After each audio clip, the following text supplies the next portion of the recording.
de hoy. Les decía, es uno de los precandidatos del partido Frente Amplio, precandidato a la presidencia de la República. Agradecerle a don Frank Camacho que haya aceptado la invitación a sentarse a conversar un ratito con nosotros. Hace un par de semanas, creo que fue, más o menos, estábamos conversando en el programa Café Nacional allá en San Isidro del Guarco, y yo le dije, tenemos que sentarnos a conversar en otro escenario. Ese día estábamos en un escenario diferente, hoy nos venimos al centro de San José a conversar sobre la precandidatura. Bienvenido, don Frank. Muchísimas gracias, Sergio, por invitarme a este programa tan importante e interesante del acontecer nacional, y por supuesto un llamado a la conciencia de todos y todas en el uso responsable del recurso hídrico. Hoy es el Día Mundial del Agua, 22 de marzo, y por supuesto que es muy importante acotarlo. Y claro, hace algunas semanas estuvimos allá en San Isidro del Guarco agradeciéndole muchísimo la visita que nos hiciera en el marco de lo que fue el Festival Cultural Amovis, 40 años haciendo cultura. Muchísimas gracias a Radio Nacional de Costa Rica, realmente un honor poder compartir desde aquí. Hoy vamos a conversar con don Francisco sobre un tema, les digo, es la precandidatura en el partido Frente Amplio, y yo creo que don Frank representa el ejemplo vivo de lo que un país puede ofrecer en materia de superación a una persona, porque hoy don Frank es diputado, actual diputado de la República, pero don Frank fue regidor también, y es empresario, emprendedor, fue incluso obrero de construcción, y por eso yo digo que él representa ese ejemplo vivo de lo que una persona puede lograr en un país con mucho trabajo y desde luego con mucho esfuerzo. La carrera política de don Frank Camacho parece que no va a terminar en la Asamblea Legislativa, aun y cuando no ha concluido su legislatura, presenta su nombre a la candidatura del partido Frente Amplio. Y entonces yo quiero iniciar la conversación precisamente preguntándole por qué don Frank, sin haber terminado una legislatura en la Asamblea Legislativa, usted toma la decisión de presentar su nombre para convertirse en el candidato presidencial del partido Frente Amplio. Claro, Sergio, muchísimo gusto. Primero decirle a los radioescuchas y a los que nos siguen por el Facebook, ¿quién es Frank Camacho? Frank Camacho es un hijo de San Isidro del Guarco de Cartago. Además es hijo de una madre soltera que tuvo que trabajar durante toda su vida. Soy el hijo mayor. Quiero decir con esto que no la hemos tenido para nada fácil. Yo tuve dificultad para estudiar debido a que tenía que trabajar para ayudar a mi madre con la manutención de mis otros hermanos. Y esto hizo que la vida me formara, que la vida me enseñara cuál era el camino en el comunalismo en donde hemos estado trabajando toda la vida, cuál ha sido el camino en el aporte desde el municipalismo, que lo conocí de cerca siendo regidor municipal, y por supuesto cuál debía ser el aporte desde la sensibilidad cultural que he logrado tener durante prácticamente 40 años allá mismo en San Isidro del Guarco. La vida me ha premiado que me diera la oportunidad, o dándome la oportunidad de estar en la Asamblea Legislativa representando a mi pueblo cartaginés, representando a mi gente, representando a la gente trabajadora, a los obreros, y por qué no, también al sector emprendedor de este país, a los pequeños y medianos empresarios que inician con una iniciativa pequeñita y que logran de alguna manera agregar valor al progreso de este país generando empleo. Bueno, hemos estado en todas estas facetas. Hemos estado en el comunalismo, hemos estado en el sector cultural, en el sector político, hemos estado también en el sector empresarial, desarrollando nuestras propias iniciativas. En todos los campos nos ha ido bien, hemos sido gente que ha trabajado con la honestidad, con la honradez y con la intención de siempre hacer las cosas bien, de manera transparente. En mi vida como empresario no he tenido nunca ni siquiera una denuncia en un tribunal de trabajo, a pesar de que le hemos dado trabajo tal vez a más de 400 personas en nuestra carrera como pequeño empresario. pero eso quiere decir que hemos hecho las cosas de manera honesta, de manera transparente, siempre cumpliendo con la legislación laboral como lo demanda la Constitución política de este país, y por supuesto que de una manera absolutamente responsable y transparente, haciendo un análisis retrospectivo de nuestra vida, de nuestros aportes a la sociedad costarricense, que aunque sean o parezcan pequeños granitos de arena, es importante que el pueblo costarricense se dé cuenta de que sí, como usted bien lo decía, todos tenemos oportunidades y hay que saber aprovecharlas, pero sobre todo aprovecharlas poniéndolas al servicio de nuestro país, poniéndolas al servicio de nuestra sociedad y diciéndole a esos jóvenes, profesionales y no profesionales, de que tenemos que generar mejores alternativas para que podamos desarrollarnos en este país. Y sobre eso estamos, sobre eso queremos ser muy puntuales para que se abran mucho más las posibilidades de los y las costarricenses para que se puedan desarrollar ya sea profesionalmente o laboralmente en un ambiente muchísimo más tranquilo y con mucho más seguridad. Hoy día es mucha la gente que anda tocando puertas, buscando trabajo y lo peor, con un título en la mano, con una profesión en la mano para poder ofrecer al desarrollo productivo de este país y les está haciendo muy difícil.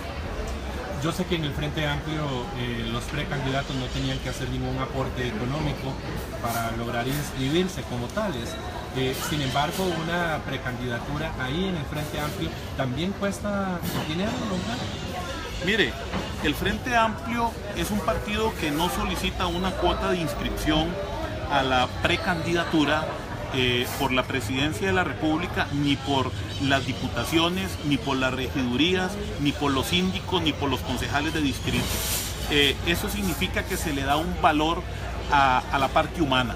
Se le da un valor importantísimo a las personas que quieran aportar desde puestos de elección popular al desarrollo y al progreso de este país.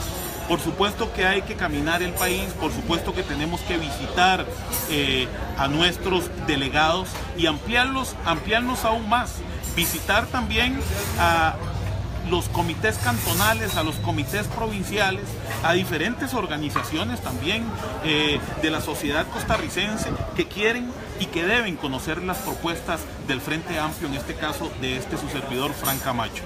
Eso significa, por supuesto, que dinero, tenemos que transportarnos, tenemos que viajar, tenemos que en algunos casos pagar hospedaje, tenemos también que cubrir los gastos de lo que esto conlleva, pero lo hacemos llenos de esperanza, lo hacemos con muchísimo gusto y lo hacemos con la certeza de que el país va a darse cuenta de cuáles son las propuestas del Frente Amplio, de cuáles son las propuestas de los precandidatos, en este caso de Fran Camacho, y por supuesto que eso también nos llena de muchísima tranquilidad porque hacemos el trabajo con mucha responsabilidad. En este caso, por ejemplo, ¿de dónde sale la plata para cubrir todos esos gastos? Mire, uno como legislador tiene un salario, además hace un aporte al partido como lo demanda el compromiso que adquirimos a ser diputados del partido Frente Amplio, y de ahí se aparta un poquito mensualmente para poder cubrir estos gastos en el transporte, en el traslado y en el poder de vez en cuando tal vez invitar a un cafecito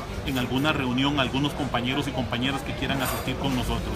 Además existe también la posibilidad de que en algunos lugares pues alguien nos extienda la mano y nos ayude con el pancito, con el azuquitar o con el café para poder hacer reuniones mucho más amenas, más inclusivas. Yo creo que aquí todo el mundo cuenta.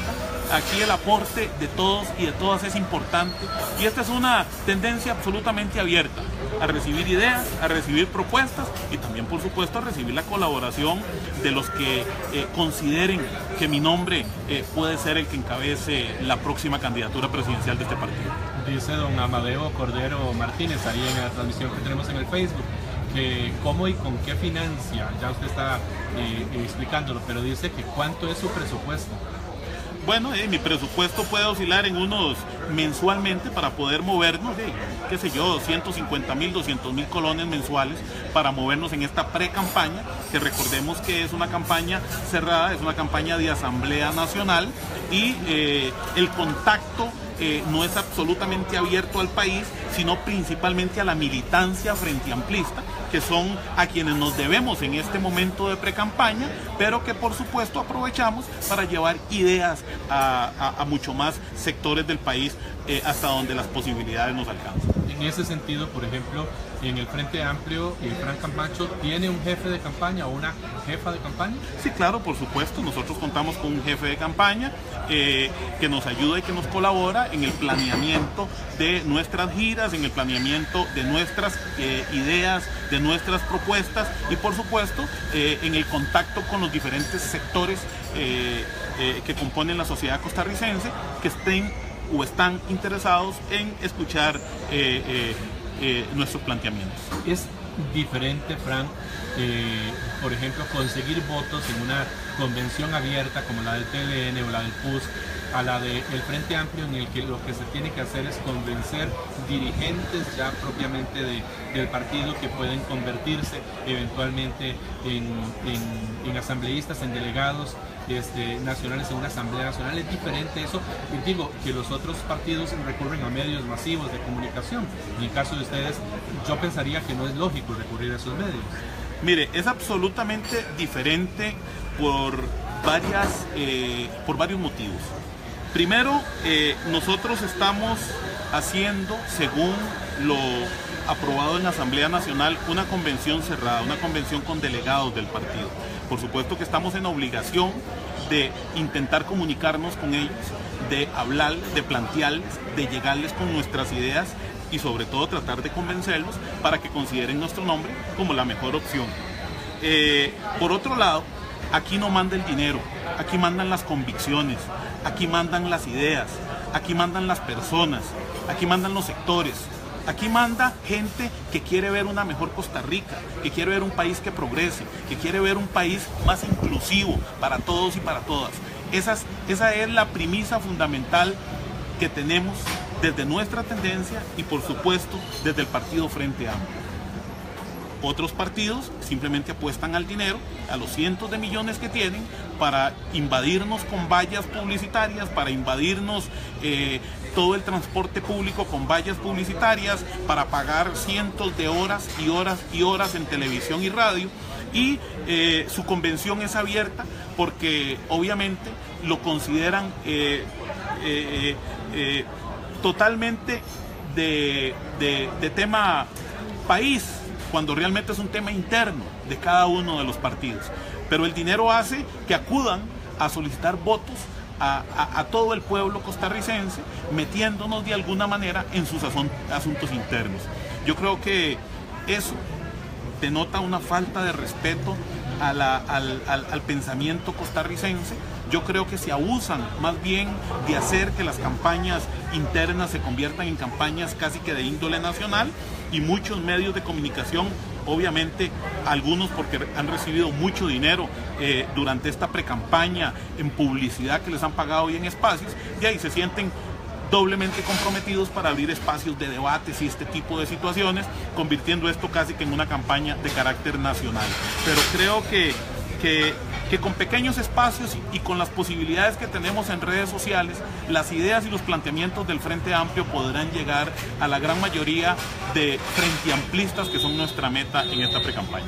Pensando, por ejemplo, yo sé que todavía la Asamblea no tiene una fecha definida todavía, hay una fecha tentativa, pero pensando en esa fecha tentativa, y en el trabajo que usted como precandidato ha tenido que venir realizando, visitando, conversando con la gente que al final de cuentas es la que va a tomar la decisión por uno de los dos precandidatos, ¿cuánto lleva del camino recorrido pensando en esa fecha tentativa de la Asamblea?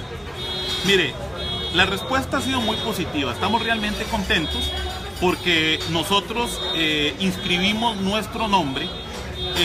Si se quiere decir de una manera repentina, el compañero Edgardo Araya ya venía con la idea y con la intención de ser el precandidato del partido Frente Amplio muchos meses antes, y se consolidó más cuando el compañero José María Villalta anuncia que no va a ser el candidato del partido. Entonces, esto quiere decir que nuestra precandidatura, que entra de manera inesperada, se supondría que de alguna manera entre en desventaja, pero la reacción de la gente, la reacción de un buen sector de la militancia ha sido muy positivo, y hemos tenido en redes sociales, que es el medio que fundamentalmente estamos usando para transmitir nuestras ideas y nuestras propuestas, ha sido bastante positivo, y la verdad es que eso nos tiene muy contentos. Si usted me dice cuánto es el recorrido que hemos tenido, bueno, sería muy prematuro todavía decir cuál es la tendencia que en este momento tiene más posibilidades o menos posibilidades. Me parece que eso también los frenteamplistas y las frenteamplistas se lo tienen como todavía muy guardado, y no ha habido un decantamiento masivo todavía por parte de sectores importantes de la militancia a favor de un candidato o de otro candidato. Pero creo que conforme vayan pasando los días y vayamos teniendo la oportunidad de generar debates constructivos, debates muy fraternos, debates de ideas de los dos candidatos y de las dos tendencias, pues se va a comenzar a generar esa claridad en cuál puede ser el candidato a representarnos en el 2018. En la 1:20 de la tarde estamos en tribuna, en pleno centro de San José, conversando con don Frank Camacho, precandidato del Partido Frente Amplio. Vamos a hacer una pausa, y cuando regresemos, como son dos, usted me dice ¿qué tiene usted mejor que don Edgardo Araya como para que los frente amplistas en esa asamblea tengan que elegirlo a usted y no al otro, a su contrincante? Pero hacemos la pausa y ya casi regresamos. Club Unión, cuando es la 1:22 de la tarde. Estamos conversando con don Frank Camacho. Él es uno de los precandidatos del Partido Frente Amplio, y yo le pregunto, de la misma manera en la que lo hice ayer con don Edgardo, ¿cuál es la diferencia entre ustedes como para elegir a uno y no a otro? Los asambleístas, esos delegados en la Asamblea Nacional que haga el Frente Amplio, tendrán que tomar una decisión.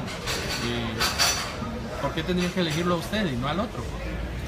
Frank Camacho es un hombre que viene formado en los sectores sociales, es un hombre de empresa, es un hombre negociador, es un hombre que escucha, es un hombre de ideas y de propuestas. Somos absolutamente pluralistas, somos abiertos. No por casualidad, ayer se aprobó en primer debate el proyecto de ley que hace que el 17 de octubre se celebre el natalicio de ese hombre de talla mundial, como él es Florencio del Castillo, de quien hay muchísimo que decir. No por casualidad es mi segundo proyecto de ley que está a punto de tener ya segundo debate. Eso quiere decir que somos gente que escucha, somos gente que conoce la sensibilidad del pueblo costarricense, somos personas, o soy un hombre de mente amplia, de mente abierta. Eso representa amplitud, y creo que de alguna manera genera diferencias en cuanto a la formación, en cuanto a la forma de interrelacionarse con las personas entre mi compañero y yo, y eso genera una garantía de que van a tener a alguien que escucha, a alguien que negocia, alguien que está dispuesto a ir hasta las últimas consecuencias cuando de defender ideas se trata.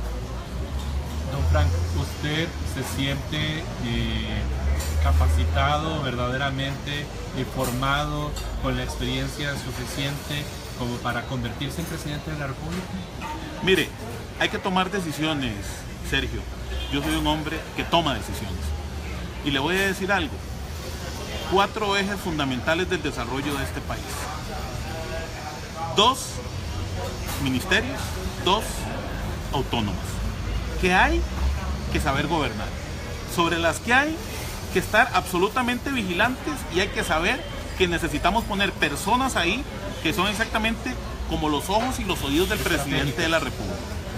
instituciones autónomas y ministerios estratégicos para el desarrollo de este país, para la generación de empleo, que es fundamental. Le estoy hablando del Ministerio de Transportes, encargado de la infraestructura de este país.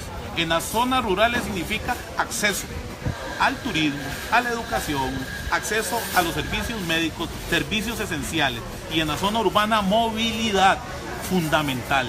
Tenemos que ver desde el transporte hasta el desarrollo de toda la infraestructura necesaria para que nos movamos y ya nos sentíamos desahogados en esta gran área metropolitana que nos está asfixiando. Ministerio de Transportes. Ministerio de Educación. La educación de este país, que pasa desde el materno hasta la educación universitaria. Necesitamos generar mejores opciones para que nuestros jóvenes, nuestros niños, nuestros nuevos profesionales de verdad salgan bien formados. Hablamos de infraestructura educativa, el 9% casi del presupuesto nacional está invertido ahí y hay que trabajarlo muy bien. Salud, Caja Costarricense del Seguro Social, una institución insignia en el desarrollo de este país. Necesitamos trabajar el tema de las filas, de las listas de espera, del maltrato y de las malas condiciones laborales que tienen muchos profesionales ahí en la Caja Costarricense del Seguro Social, habiendo tantísimo dinero. Un presupuesto muy grande que tiene que ser muy bien administrado. Tenemos que tomar decisiones importantes porque es la salud de nuestra gente. Gente saludable, mejores trabajadores, gente saludable, más rendimiento.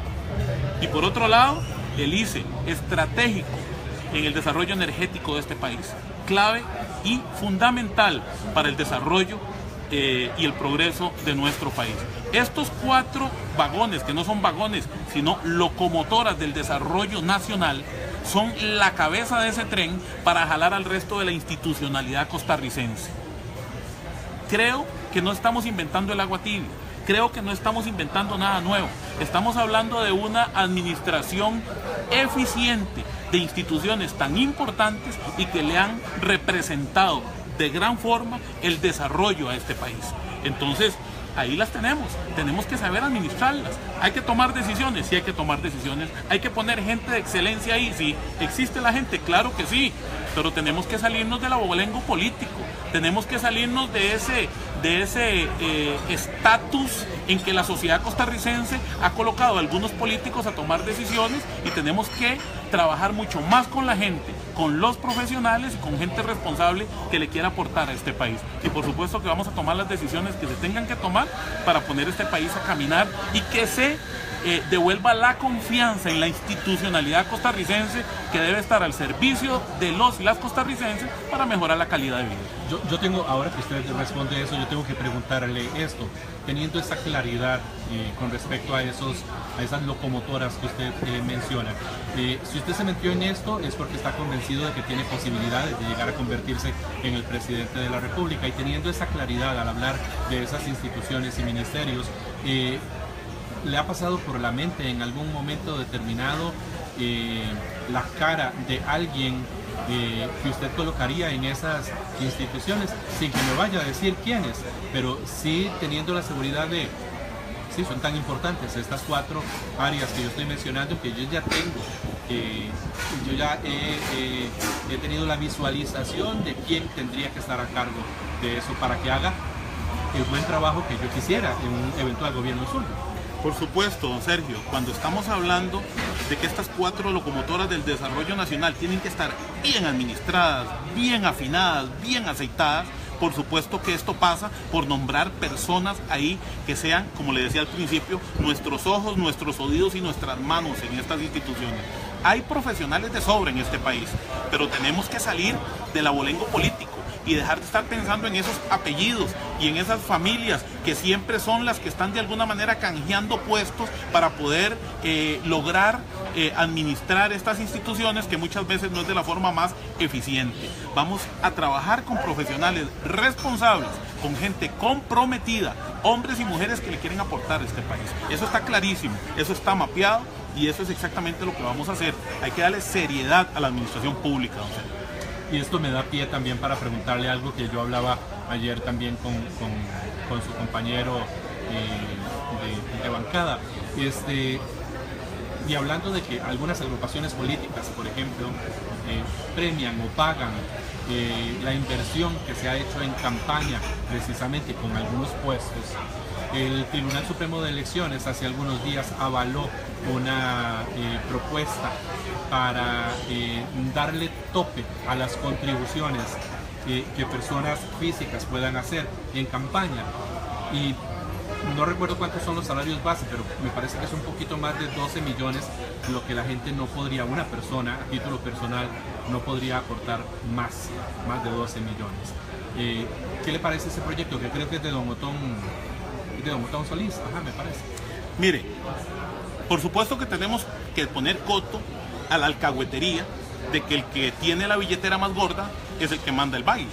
Eso de alguna manera tenemos que controlarlo en este país.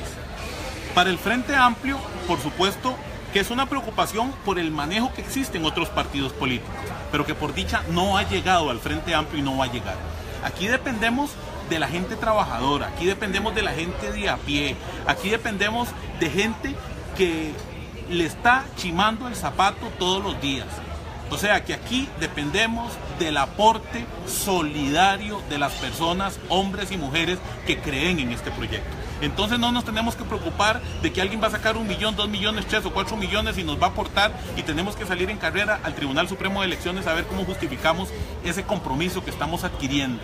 Aquí cada colón, por supuesto que cuenta en una campaña política, pero nosotros tenemos la legitimidad dentro del partido Frente Amplio que cada colón que los contribuyentes de una campaña política van a aportar al Frente Amplio es primero dinero limpio y que el único compromiso que nos está pidiendo la gente que aporta a la campaña del Frente Amplio es que trabajemos con honestidad, que trabajemos con transparencia, que pongamos a las mejores personas y que los tomemos en cuenta para tomar decisiones, que eso es lo que no pasa.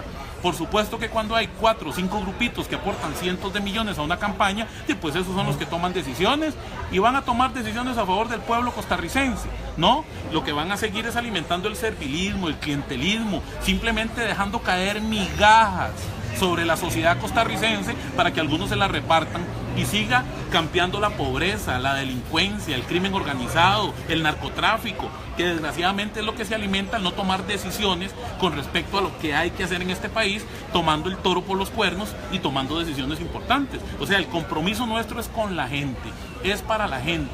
Este partido nació luchando, va a seguir luchando y terminará luchando en las próximas elecciones. Viviendo la realidad nacional desde hace 3 años allá en la Asamblea Legislativa, ¿cuál cree usted que vaya a ser el tema número 1 en la próxima campaña electoral nacional? Don Sergio, yo creo que el tema fundamental hoy día, y es lo que la gente clama, es el empleo. Necesitamos reforzar esta propuesta de empleo para que los costarricenses y las costarricenses logren mejorar su calidad de vida. Es que ahí está la base fundamental. Pero ¿a qué tenemos que apostar? A la productividad. Hoy día, a cómo se mueve el mundo, tenemos que volver a ver más hacia adentro. Tenemos que ver hacia la productividad nacional, hacia la asociatividad. Nosotros hemos hecho una fuerte denuncia sobre los malos manejos que se han dado en el Infocop, por ejemplo. Hoy día está intervenido por dicha y le exigimos al gobierno de la República que aproveche esa intervención para hacer las cosas bien, no para quitar un grupo y para poner otro, sino para que se ponga al servicio de las asociatividades cooperativas, porque estamos hablando de que del 10% de las utilidades de los bancos, que en este año son cerca de 12.000 millones de colones, se tienen que disponer de manera clara, transparente, hacia todo ese cooperativismo pequeñito, hacia todas esas mujeres, hacia todos esos hombres, esos profesionales recién graduados que hoy no tienen a dónde colocarse y que puedan juntarse en asociatividades cooperativas y que tengan la posibilidad de conseguir esos créditos blandos del Infocop para que comiencen a desarrollar pequeñas y medianas empresas. Eso no se está haciendo y eso es lo que tenemos que fortalecer. Tenemos que fortalecer a la economía social solidaria. Hoy hay una ley marco que está ahí en discusión en la Asamblea Legislativa para poder darle una cédula jurídica a toda esa asociatividad que está fuera del Infocop y que no puede alcanzar banca de desarrollo, pero que tienen grandes ideas y muchas ganas de producir en este país, pero desgraciadamente no tienen acceso al crédito. Necesitamos que con este proyecto de ley se les dé esa cédula jurídica y puedan ser vistos vistos por la banca pública y privada de este país, por la banca de desarrollo y por el cooperativismo, que también está generando financiamiento de diferentes iniciativas y que puedan ser financiados estos proyectos. ¿Qué nos va a generar esto? Bueno, de ahí nos generará cerrar la brecha entre los que más tienen y los que menos tienen, y nos va a lograr hacer que se coloque mucha más gente en sectores productivos que en este momento lo único que necesitan es un poquito de financiamiento, porque iniciativas es lo que sobra en este país, don Sergio, pero de ahí no se les está dando la mano. Con la generación de empleo podría también disminuirse ese subempleo o la informalidad de muchísima gente. Es que tenemos que generar encadenamientos productivos. En el momento en que a usted se le ocurra comenzar a desarrollar alguna actividad, aunque sea artesanal, eso hace que usted dependa de materia prima y usted tiene que ir a buscar esa materia prima. Eso significa una demanda. Esa demanda alguien se la tiene que cubrir. Y por supuesto que eso lo que hace es que genera ese encadenamiento productivo que hace que todo el mundo se ponga a hacer algo, se ponga a trabajar. Y entonces vamos a lograr sacarle de las manos sucias y de las uñas mugrientas del narcotráfico y del crimen organizado a muchos jóvenes que en este momento simplemente están en las esquinas fumando, hablando todo el día, sin posibilidades de emprender, porque ahora sí los vamos a poner a trabajar y les vamos a dar opciones y oportunidades para que comiencen a desarrollar. Mire, hay que partir del sentido de pertenencia, y tenemos que poner a hacer a las gentes en las comunidades, en los cantones, en los distritos, lo que consideren que más los representa. En el Guarco de Cartago, por ejemplo, en mi zona, allá en Higuito, bueno, ahí son las hamacas. Y así muchísimos pueblos de este país están deseando desarrollar diferentes actividades productivas que los identifican, como es la siembra de plátano allá en el sur, y es la siembra de pejibaye allá en Tucurrique, o estamos hablando de la siembra de caña allá por el lado de Turrialba, o por el lado de Pérez Celedón. Bueno, así hay cientos de actividades productivas que hoy están durmiendo simple y llanamente porque no tienen la posibilidad de tener un financiamiento adecuado para poder desarrollarlas. Es la 1:38 de la tarde. Tengo que hacer la última pausa. Cuando regresemos nos venimos a la parte final de tribuna, hoy conversando con don Frank Camacho, precandidato del partido Frente Amplio. Hacemos la pausa y ya casi regresamos. Cuando es la 1:40 de la tarde, para llegar a la parte final, hoy conversando con don Frank Camacho, quien es precandidato del partido Frente Amplio. Y yo necesito preguntarle antes, estaba usted mencionando la parte de generación de empleo. Tengo entendido que hace unos días se reunieron ustedes con un comité que ayudaría a plantear cómo debería de ser ese plan de gobierno eventual de cara a las elecciones nacionales. La parte de generación de empleo estaba incluida en ese plan, pero también la parte de política fiscal. ¿En qué sentido la parte de política fiscal?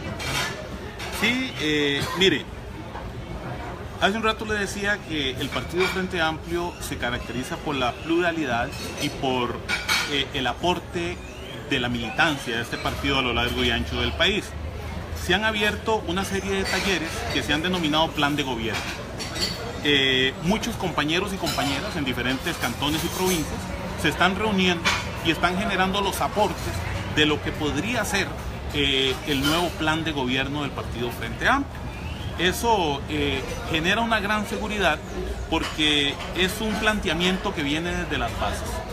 Dentro de este trabajo, también un equipo económico de colaboradores del partido se han dado a la tarea de generar una propuesta de carácter económico.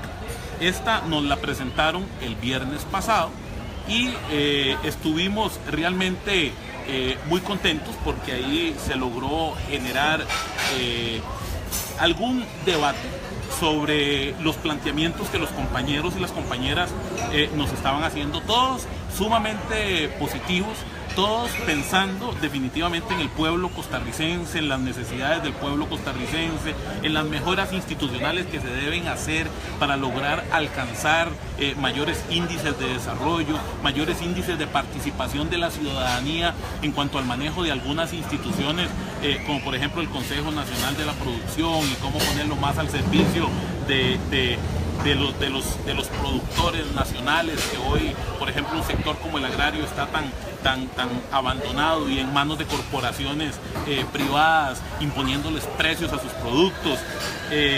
Hablando un poco de cómo debe mejorarse la recaudación, de cómo, y es un discurso que en el Frente Amplio hemos estado defendiendo, se debe hablar de renta, se debe hablar de IVA, pero de una manera absolutamente responsable. Cómo tenemos que generar esos ingresos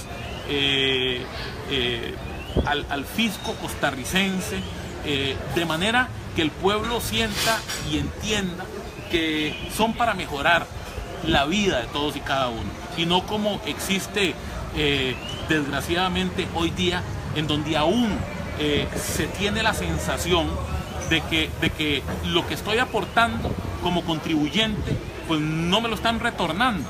Y por supuesto que en eso el Frente Amplio ha palpado el sentir del pueblo costarricense, de todos los más diversos sectores, y a partir de ahí es que se comienzan a generar estos planteamientos para que sea mucho más eficiente la recaudación, pero mucho más eficiente el gasto, y que no exista lo que hoy día desgraciadamente se da todavía en muchas instituciones, la subejecución presupuestaria, dejando a grandes sectores de la población costarricense sin posibilidad de desarrollo. Incluida el sector de educación, que me sorprende a mí siempre en la subejecución que puedan tener, por mínima que sea, don Frank. Es que tenemos que trabajar sobre la regionalización, don Sergio. El problema es que estamos con un Estado todavía sumamente centralizado. Aunque se hacen algunos esfuerzos por descentralizar, como por ejemplo la ley de transferencias, que hace que se le asignen más recursos a las municipalidades, que fue votada en esta administración, que va a distribuir ahora, el próximo año, cerca de 60.000 millones de colones entre todas las municipalidades para atender la red vial cantonal. Tenemos que pensar en regionalizar aún más el país, en que se puedan tomar más decisiones desde la base. Y le voy a poner un ejemplo: las juntas de salud. Las juntas de salud existen en prácticamente todas las áreas de salud del país, pero no manejan presupuesto, no manejan un 5. Para poner un cambiador de pañales en un baño de un EVAIS, tienen que salir a tocarle la puerta a los empresarios, a las asociaciones de desarrollo, a toda la ciudadanía, para que les regalen, para que les donen, para poder poner un cambiador de pañales en un baño de un EVAIS. O sea, si ellos saben a dónde es que les chima el zapato con respecto a la atención de salud primaria o de primera fase que se tienen que dar en los EVAIS, ¿por qué las juntas de salud no pueden contar con un presupuesto? Que está demostrado que las asociatividades comunales son absolutamente responsables en la administración de estos recursos. Vean las asociaciones de desarrollo, más bien les falta plata por la iniciativa que generan desde el comunalismo. La administración de las asadas, hoy que estamos en el Día Mundial del Agua, son de excelencia, su gran mayoría. Son pocas las asadas en donde existen quejas por malos manejos. La gran mayoría son asadas muy eficientes en el manejo del recurso hídrico, inclusive mejores que muchas municipalidades. ¿Por qué? Porque las está manejando la misma comunidad, las está manejando el mismo pueblo, y la fiscalización de estas organizaciones comunales se está dando desde la misma comunidad en las asambleas que se desarrollan en los distritos y en las comunidades. Entonces, mire usted qué interesante, tenemos que descentralizar mucho, y ahí también hay que considerar la descentralización del Ministerio de Educación.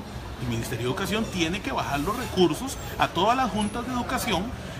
Ahora lo hace, pero tiene que hacerlo mucho más, porque ahí es donde están lidiando con los problemas diarios en infraestructura y en las carencias que tienen los centros educativos de primera y segundo y tercer ciclo. Bueno, tenemos entonces que descentralizar más la institucionalidad costarricense. Definitivamente todavía ese control que se tiene, ese manejo que se tiene desde las oficinas centrales no es eficiente, y necesitamos definitivamente que la gente participe más. Y el actual gobierno le vino a dar solución, bueno, digamos que dentro de poquito estará esa solución en materia de infraestructura vial que tanto pedía la gente, como lo es el famoso puente de la Platina. El tema del congestionamiento, de inversión en infraestructura vial, ¿tendrá relevancia también en la próxima campaña electoral presidencial, don Franco? Mire, yo creo que es uno de los temas centrales en la próxima campaña.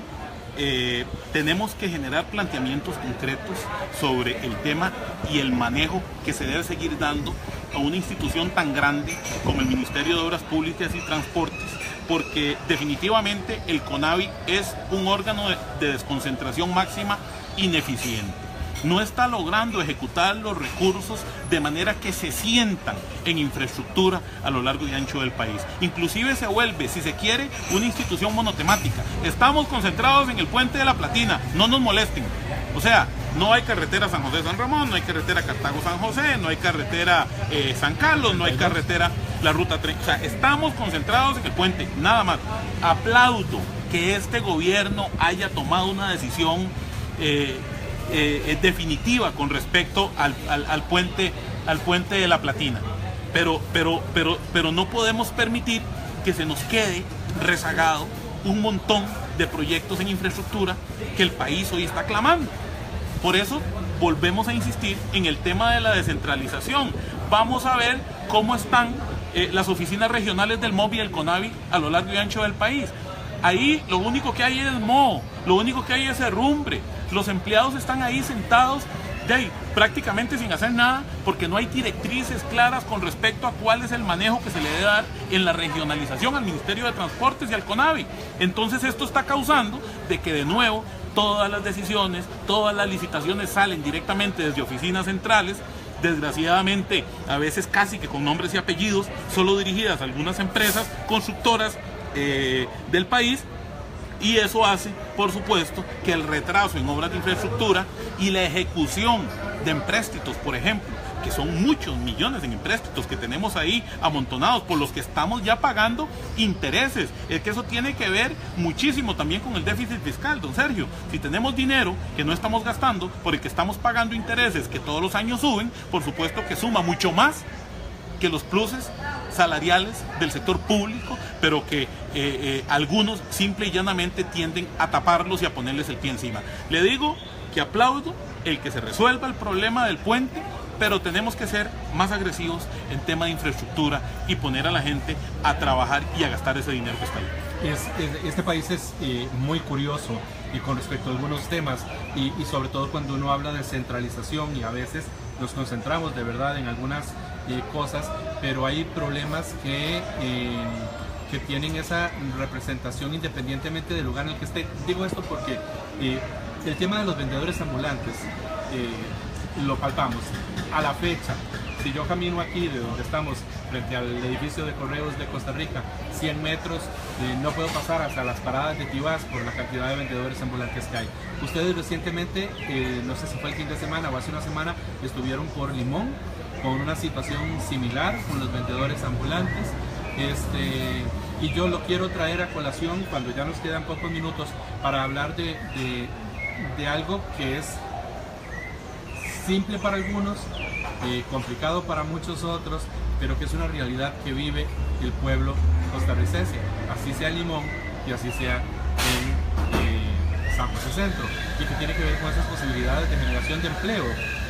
Y probablemente usted me vaya a decir con el surgimiento de emprendimientos para que la gente pueda optar como por una opción, una solución. ¿Qué se hace con los vendedores ambulantes? Don Sergio, los vendedores ambulantes no se llaman vendedores ambulantes, se llama informalidad, que ese es un gran problema que este país tiene. Si nosotros revisamos cuál es la base contributiva a la Caja Costarricense del Seguro Social, a invalidez, vejez y muerte, por ejemplo, en donde nos aclara mucho de cuáles son los números reales de la aportación que se está haciendo en este país, de ahí vemos que es muy poca la gente con respecto a la población, al grueso de la población de este país.